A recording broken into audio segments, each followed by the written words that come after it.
अस्सलाम वालेकुम। तो कैसे हैं आप सब? अब इंशाल्लाह बिल्कुल ठीक ठाक होंगे। मैं दुआ करती हूँ कि आप लोग जहाँ कहीं भी हों, जैसे भी हों, बिल्कुल ठीक ठाक हों, खुश रहें, हमेशा आबाद रहें। आज मैं आप लोगों के लिए लेकर आई हूँ कच्चे कीमे के कबाब की बहुत ही मज़ेदार और बहुत ही टेस्टी रेसिपी, जो कि बहुत ही ज़्यादा जूसी बनते हैं। तो चलें स्टार्ट करते हैं। बिस्मिल्लाहिर्रहमानिर्रहीम। आप देख रहे हैं मेरा YouTube channel tasty food with Naureen. तो आज हम बनाएंगे बहुत ही मज़ेदार और जूसी कच्चे कीमे के कबाब। कच्चे कीमे के कबाब बनाने के लिए मैंने यहाँ पे मटन का कीमा लिया है 1 किलो, और आप चाहें तो बीफ भी ले सकते हैं। मैंने कीमे को वॉश करने के बाद इसका पानी बहुत अच्छी तरह से ड्राई कर लिया, क्योंकि ज़रा सा भी पानी होगा तो कबाब की टिक्कियाँ नहीं बन पाएगी। सबसे पहले आप ले लीजिएगा एक पैन, और पैन को रखिएगा लो फ्लेम में। और यहाँ पे मैं ऐड करूँगी 3 टेबल स्पून साबुत धनिया। साबुत धनिया को रोस्ट करना है 2 से 3 मिनट, इसकी जब तक हल्की हल्की खुशबू आने लगे और कलर चेंज हो जाए। तो इस पॉइंट पे हम यहाँ पे ऐड करेंगे 2 टेबल स्पून क्यूमिन सीड, यानी कि सफ़ेद ज़ीरा। अब इन दोनों को हम रोस्ट करेंगे, दोनों का कलर चेंज हो जाएगा और प्यारी सी खुशबू आने लगेगी। जैसे कि हमें पता चल जाएगा कि ये रोस्ट हो चुका है, तो हम कर देंगे फ्लेम को ऑफ़ और इसे ठंडा करने के लिए रख देंगे। जब ठंडा हो जाएगा तो इसे हम मोटा मोटा कूट लेंगे मिक्सी जार में डाल के, इस तरह से। अब उसी पैन में मैं ले लूँगी 1 कप बेसन। बेसन को भी लो फ्लेम में रोस्ट करना है 3 से 4 मिनट। हल्की आंच में जब रोस्ट करेंगे तो बेसन का कलर भी चेंज हो जाएगा। इस पॉइंट पे हम फ्लेम को ऑफ करने के बाद बेसन को भी साइड में रख देंगे। अब यहाँ पर मैंने एक बिग साइज़ की प्याज ली है, और प्याज को मैंने बारीक बारीक चॉप कर लिया। जब प्याज को चॉप करते हैं तो इसमें से कुछ पानी निकलता है, जिसको हम बिल्कुल अच्छी तरह से निचोड़ लेंगे।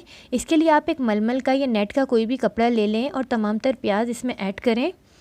जब प्याज इसमें डालेंगे और इसको अच्छी तरह से निचोड़ेंगे तो प्याज का जितना पानी होगा वो सब निकल जाएगा। ये देखें इस तरह से, क्योंकि अगर हम इस पानी के साथ ही प्याज को अगर कीमे में ऐड करेंगे तो कीमे में बहुत ज़्यादा पानी हो जाएगा और टिक्कियाँ नहीं बन पाएगी कबाब की। इतना सारा पानी निकला है, इसको आप वेस्ट कर दें। अब ये बाकी हमारे पास ड्राई प्याज बची है, इसे हम डालेंगे कबाब के कीमे में। इस तरह से, ये देखें प्याज बहुत ड्राई हो गई है। अब इस प्याज को हम ऐड कर देंगे कीमे में। तमाम तर प्याज कीमे में ऐड करने के बाद कीमे में और भी हम मसाले डालेंगे। इसके बाद हम इसमें ऐड करेंगे जो हमने रोस्ट करके साबुत धनिया और सफ़ेद ज़ीरा रखा था और उसको बारीक बारीक कूट लिया था। इसके साथ ही रोस्ट किया हुआ बेसन भी ऐड कर देंगे। बेसन ऐड करने के बाद यहाँ पे कुछ और पाउडर मसाले जाएंगे, लेकिन इससे पहले 2 टेबल स्पून में जिंजर गार्लिक पेस्ट ऐड करूँगी। इसके बाद यहाँ पे ऐड करूँगी मैं 1 टेबल स्पून नमक, या आप अपने टेस्ट के अकॉर्डिंग नमक ऐड कर सकते हैं। इसके साथ ही यहाँ पर जाएगा 1/2 tablespoon red chilli powder. Red chilli powder भी आप अपने टेस्ट के हिसाब से डाल सकते हैं, आप ज़्यादा या कम जितना भी पसंद करते हैं उस हिसाब से डाल सकते हैं। इसके साथ ही रेड चिली फ्लेक्स में ऐड करूँगी 1/2 tablespoon. Red chilli flakes add करने के बाद यहाँ पे मैंने 5 से 6 अदद हरी मिर्चें ली हैं और उसे बारीक बारीक चॉप कर लिया। अच्छी तरह से फ़ाइन चॉप करने के बाद यहाँ पे हरी मिर्चें भी ऐड कर देंगे। इसके साथ ही मैंने यहाँ पे लिया है हरा धनिया और पुदीना, दोनों की मैंने हाफ़ गड्डी ले ली और दोनों को अच्छी तरह से वॉश करके बारीक कट करने के बाद ये भी ऐड कर लेंगे, जिससे कि बहुत ही अच्छी खुशबू आएगी हमारे कबाब में।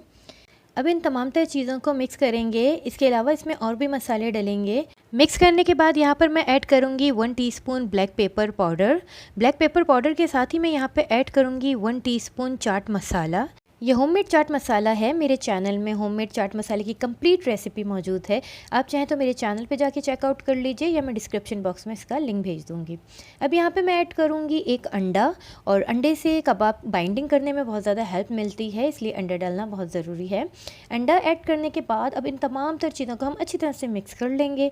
बहुत अच्छी तरह से मिक्स करने के बाद अभी हमें इसकी टिक्कियाँ नहीं बनानी, बल्कि अभी हमें इसे रख देना है मैरिनेट करने के लिए 3 से 4 घंटे के लिए, क्योंकि अगर आप फ़ौरन से इसकी टिक्कियाँ बना लेंगे तो वो टेस्ट नहीं आएगा जैसा कबाब का टेस्ट हमें चाहिए। तो हम इसे रख देंगे 3 से 4 घंटे के लिए मैरिनेट करने के लिए। 3 से 4 घंटे गुजर चुके हैं और हमारे कबाब की अच्छी तरह से मैरिनेशन हो चुकी है। अब हम स्टार्ट करेंगे इसकी टिक्कियाँ बनाना। कबाब बनाने के लिए आप कम या ज़्यादा कीमा अपनी मर्ज़ी के हिसाब से ले सकते हैं। आप चाहें तो छोटी टिक्कियाँ बनाएं या फिर बड़ी टिक्कियाँ बनाएं, उस हिसाब से आप कीमा ले लीजिएगा। इस तरह से दबा दबा के इसकी हमें बनानी है टिक्कियाँ, क्योंकि ये कच्चे कीमे के कबाब हैं तो ये थोड़े से पतले बनते हैं। हथेली के बराबर आपने टिक्कियाँ बनानी है, और पतले ये इस वजह से बनते हैं ताकि ये अंदर तक अच्छी तरह से फ्राई हो सकें। अब यहाँ पर मैं एक फ्राइंग पैन ले लें या तवा ले लें, उसमें मैंने इतना ऑयल डाला है कि हमारे कबाब अच्छी तरह से गोल्डन फ्राई हो जाए। बहुत ज़्यादा डीप फ्राई करने की आपको ज़रूरत नहीं है। लेकिन अगर आप इसको स्टोर करके रखना चाहते हैं, बहुत ही इंपॉर्टेंट बात मैं आपसे शेयर करूँगी, अगर आप कबाब को 1 या 2 महीने के लिए स्टोर करके रखना चाहते हैं फ्रीज़र में, तो आप इसे रख सकते हैं हल्का सा गोल्डन करने के बाद, यानी कि लाइट सा इसको फ्राई करने के बाद आप इसे स्टोर करके रख सकते हैं 1 से 1.5 महीने के लिए फ्रीज़र में। लेकिन आप इसको फ्राई किए बगैर मत रखिएगा, क्योंकि फिर आपके जो कबाब हैं वो जल्दी ख़राब हो जाएंगे। विदाउट फ्राई किए कबाब बिल्कुल भी फ्रीज़ मत कीजिएगा। अगर आप इसे स्टोर करना चाहते हैं तो फिर आप इसको लाइट सा इस तरह से गोल्डन करने के बाद आप इसे ज़रूर स्टोर करके रख सकते हैं। आई होप कि मेरी आज की रेसिपी भी आपको पसंद आई होगी। कैसे हैं आप सब? आई होप कि बिल्कुल ठीक ठाक होंगे। आज मैं आप लोगों के लिए लेकर आई हूँ गोला कबाब की असल रेसिपी। आज हम बनाएंगे गोला कबाब और उसकी चटनी। तो चलें स्टार्ट करते हैं। गोला कबाब बनाने के लिए मैंने यहाँ पर लिया है 800 ग्राम मटन कीमा। आप इसे बीफ के कीमे में या चिकन के कीमे में भी बना सकते हैं। गोला कबाब के कीमे में थोड़ी सी चिकनाई भी होनी चाहिए, यानी कि अगर मैंने 800 ग्राम कीमा लिया है तो इसमें 700 ग्राम कीमा है और इसमें 100 ग्राम चिकनाई है। इससे कबाब सॉफ्ट बनते हैं और थोड़ा मॉइस्चर रहता है। इसे मैंने अच्छी तरह से वॉश करके छन्नी में अच्छी तरह से छान लिया, यानी इसका सारा पानी निचोड़ लिया, बिल्कुल ड्राई कर लिया। अब मैं इस कीमे को डालूंगी एक चॉपर में। अगर आपके पास चॉपर नहीं है तो आप अपने बुचर से कहिए, किसाई से कहिए कि वो आपको डबल या ट्रिपल कीमे में यानी कि घुमा दे और वो बिल्कुल बारीक करके कीमा आपको दे दे, तो वो इस तरह से करके आपको दे देगा। फिर आपको चॉपर में डाल के पीसने की ज़रूरत नहीं है। अब मैं इसमें ऐड कर दूँगी तकरीबन 4 से 5 अदद हरी मिर्चें और मैं इसमें ऐड कर दूँगी एक मीडियम साइज़ की प्याज, जिसे मैंने रैंडमली कट कर लिया। अब इन तमाम तर चीज़ों को मैं कीमे में अच्छी तरह से घुमा के पीस लूँगी और फिर पीसने के बाद आपको दिखाती हूँ। ये देखें, इस तरह से मैंने कीमे को बिल्कुल बारीक कर लिया और जो प्याज और हरी मिर्चें थी वो भी इसमें पीसकर बिल्कुल पेस्ट बन गई। अब हम इसे ट्रांसफ़र कर देंगे किसी खुले बॉल में। तमाम तर कीमा इसमें ऐड कर दूंगी मैं। यूट्यूब पे वैसे तो गोला कबाब की बहुत सारी रेसिपी मौजूद है, लेकिन इसमें मसालों में, स्पाइसेस में कहीं कोई कमी बेशी है। लेकिन जो ये रेसिपी मैं आपके साथ शेयर करूँ, ये कंप्लीट गोला कबाब की रेसिपी है, जिसे आप ज़रूर ट्राई कीजिएगा। ये देखिए हमारा कीमा कितना बारीक हो गया, हमें बिल्कुल ऐसे ही कीमा चाहिए था। अब मैं यहाँ पर ऐड करूँगी 1 tablespoon red chilli flakes. इसके साथ ही मैं यहाँ पर ऐड करूँगी सॉल्ट, जो कि 1 टेबल स्पून ऐड करूँगी। आप अपने टेस्ट के अकॉर्डिंग ऐड कर दीजिएगा। हाफ़ टी स्पून मैं यहाँ पे ऐड करूँगी टर्मरिक पाउडर। इसके साथ मैं ऐड करूँगी जायफल जावित्री का पाउडर, जो मैंने हाफ़ टी स्पून लिया है, इसे पाउडर बना लिया। इसके साथ ही मैं कोरिएंडर सीड जो होते हैं उसको हल्का सा क्रश कर लिया, यानी जो साबुत धनिया होते हैं उनको हल्का सा क्रश कर लिया, वो ऐड करूँगी। गरम मसाला पाउडर ऐड करूँगी मैं 1 टेबल स्पून। इसके साथ ही मैं यहाँ पर ऐड करूँगी काली मिर्च का पाउडर, वो भी मैं हाफ़ टी स्पून ऐड करूँगी। इसके साथ ही मैं यहाँ पे ऐड करूँगी कचरी पाउडर, जो कि मैं 1 टीस्पून ऐड करूँगी। ये कीमे को गलाने में बहुत ज़्यादा हेल्पफुल होता है। इसके साथ ही मैं यहाँ पे 1 टेबल स्पून घी ऐड करूँगी, जिससे कि मॉइस्चर पैदा होगा। आप चाहें तो इसमें योगर्ट भी ऐड कर सकते हैं, लेकिन योगर्ट से कबाब थोड़े बिखरने लगते हैं। इसके साथ ही मैं जिंजर गार्लिक पेस्ट ऐड करूँगी, तकरीबन 2 टेबल स्पून ऐड करेंगे हम। इसके साथ ही यहाँ पर मैं 1 टेबल स्पून बेसन और 1 टेबल स्पून ऐड करूँगी कॉर्नफ्लावर, लेकिन ये बिल्कुल ऑप्शनल है, अगर आप नहीं डालना चाहें तो ना डालें। इससे थोड़ा बाइंडिंग में हेल्प होती है, लेकिन अगर आप ये ऐड नहीं करेंगे जब भी बहुत अच्छे से बाइंडिंग हो जाती है। इसके साथ ही लास्ट में मैं ऐड करूँगी ड्राई जिंजर पाउडर, यानी जो जिंजर पाउडर होता है, अदरक का जो पाउडर होता है जिसे सौंठ कहते हैं, 1 टीस्पून ऐड करूँगी। अब इन तमाम तर चीज़ों को बहुत अच्छी तरह से मिक्स कर लें, हाथों की मदद से अच्छी तरह से मिक्स कर लें। लेकिन इस बात का ख्याल रखें कि हाथ अच्छी तरह से वॉश हुए में हो, साफ़ सुथरे हाथों के साथ ऐड करें और बहुत अच्छा टेस्ट आता है अगर हम किसी भी काम को सफाई से फिनिशिंग के साथ करें। तो मैं इस बात का ख़ास ख्याल रखती हूँ। इन तमाम तर चीज़ों को अच्छी तरह से हमने मिक्स कर लिया। अब हम इसे मैरिनेट करने के लिए रखेंगे तकरीबन 2 घंटे के लिए। 2 घंटे के बाद मैं आपसे मिलती हूँ। 2 घंटे गुजर जाने के बाद अब हमारा ये जो कीमा है वो बिल्कुल रेडी है। अच्छी तरह से मैरिनेशन हो गई, तमाम तर मसाले कीमे में अच्छी तरह से मिक्स हो गए। अब हम इसके बॉल्स बनाएंगे। इसके लिए मैंने थोड़ा सा अपने हाथों को मॉइस्चराइज़ कर लिया, यानी कि किसी घी या ऑयल से मैंने अच्छी तरह से मॉइस्चर कर लिया। लेकिन मैं आपको एक ये ट्रिक बताना चाहूँगी कि अगर आपके पास गोला कबाब वाली सीख ना हो, क्योंकि गोला कबाब वाली जो सीख होती है वो दूसरी सीखों से डिफरेंट होती है, यानी कि गोला कबाब बनाने की जो सीखें होती हैं, सलाखें होती हैं, वो थोड़ी सी मोटी होती है। अगर आपके पास नहीं है तो इस तरह से आप घर में किसी भी बच्चों की जो पेंसिल्स वगैरह होती है, उसे एलुमिनियम फॉइल जो है किसी के किचन में मौजूद होता है, उससे आप सलाखें बना सकते हैं, क्योंकि मेरे पास भी गोला कबाब की सीखें नहीं है, तो मैंने भी इसी तरह से ही ट्राई किया है और जिससे कि बहुत परफेक्ट और बहुत प्रोफेशनली बन जाते हैं। साथ ही मैंने यहाँ पे एक प्याली बना ली है जिससे मैं स्मोक दूंगी कोयले का। और घर में आपकी कोई भी चटनी वगैरह की प्याली हो तो इस तरह से आप फोल्ड करके ईज़िली इसकी स्मोक की प्याली बना सकते हैं। अब हाथों को हल्का सा मॉइस्चराइज़ कर लें किसी ऑयल से या घी से। अब मैं इसके गोले बनाने शुरू करती हूँ।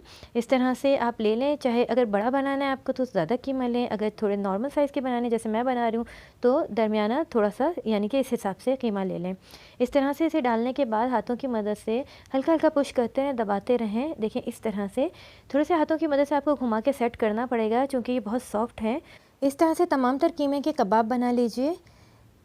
एक ही साइज़ के मैंने इस तरह से कबाब बना लिए। अब मैंने यहाँ पे एक फ्राइंग पैन में इतना ऑयल ले लिया ताकि मैं इसे हल्का सा डीप फ्राई कर सकूँ। बहुत ज़्यादा डीप फ्राई नहीं करना, बस हल्का सा शैलो फ्राई करना है, जिसके लिए हमें इतने ऑयल की ज़रूरत है। इसे हमें फ्राई करना है लो टू मीडियम फ्लेम में। और डालने के फ़ौरन बाद हमने कबाब को टच नहीं करना, बल्कि कबाब जब हम ऑयल में डालेंगे उसके 2 से 3 मिनट के लिए कबाब को छोड़ दीजिएगा। जब कबाब अच्छे से सेट हो जाएं उसके बाद हम इसको पलटना शुरू करेंगे। फ़ौरन से अगर आप पलटना शुरू हो जाएंगे तो कबाब टूट जाएंगे। जब कबाब का इस तरह से प्यारा सा गोल्डन कलर आ जाए तो हम तमाम तर कबाब को ऑयल से निकाल लेंगे। इस कबाब को तकरीबन 2 से 3 मिनट लगे हैं अंदर तक फ्राई होने में, पकने में। 2 से 3 मिनट के बाद तमाम तर कबाब्स को निकाल लीजिए। अब जो मैंने प्याली बनाई थी स्मोक देने के लिए, हम इसको कोयले का स्मोक देंगे बिल्कुल अच्छा सा एक टेस्ट देने के लिए, जिससे कि बहुत ज़्यादा टेस्ट इन्हेंस होगा। तो कोयले को मैंने पहले से दहकाने के लिए रख दिया था। अब इसमें थोड़ा सा ऑयल डाल के इसको स्मोक देंगे तकरीबन 25 मिनट के लिए। तो 25 मिनट तक इसे इसी तरह छोड़ दें। अब हम जल्दी से इसकी चटनी बना लेते हैं, जिसके लिए मैंने 1 टेबल स्पून इमली ले ली और इसे आधे घंटे पहले पानी में भिगो दिया था। अब यहाँ पर हम लेंगे कुछ फ्रेश हरा धनिया के पत्ते, जो कि हाफ़ बंच मैंने लिए हैं। 6 से 7 मैंने हरी मिर्चें ली है, 3-4 क्लोव्स मैंने लहसुन के ले लिए और हाफ़ बंच ही मैंने मिंट के ले ली, यानी पुदीना का हाफ़ बंच ले लिया। इसे अच्छी तरह से वॉश कर लिया। यहाँ पे हाफ़ टी स्पून मैंने चीनी ली है, हाफ़ टी स्पून मैंने सॉल्ट लिया है और 1 टीस्पून मैंने ले लिया है सफ़ेद ज़ीरा। इन तमाम तर चीज़ों को एक ग्राइंडर में डाल दें और साथ ही हमने जो इमली का पल्प निकाल के रखा हुआ है वो भी ऐड कर दें। अगर ज़रूरत पड़े तो थोड़ा सा पानी डाल के इसकी चटनी बना लें।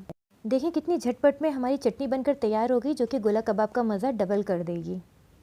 अब यहाँ पर हम कबाब देख लेते हैं, जिसे हमने 25 मिनट पहले स्मोक देने के लिए रखा था।